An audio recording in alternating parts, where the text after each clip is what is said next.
नारायण त्रिपाठी आवाहक ढेंकानाल विकास परिषद आज जो नीलकंठेश्वर मंदिर प्रांगण में कामाख्यानगर और भुवन ब्लॉक चाषीकूल एकत्रित होते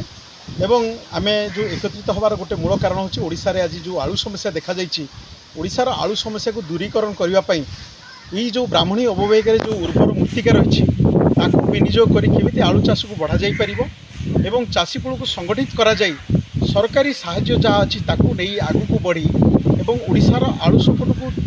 दूरीकरण करने आज समस्त चाषीकूल जो मैंने एकाठी होते समस्ते संगठित स्वर में प्राय पाखापाखि 100 रु अधिक चाषी संगठित स्वर में गोटे स्वर में कहले निश्चित रूपे प्रतिज्ञा नेले से आलू एक्चुअल उत्पादन में निजक साहाय्य करेंगे एवं से हिसाब से गोटे संगठन तैयारी हम जो संगठन माध्यम से आलू चाष करेंगे और सरकार साहाय्य प्राप्त करी से माने आलू चाष को आगू को नेबे एवं ओडिशार आलू संकट दूरीकरण भी निजक से सामिल करेंगे।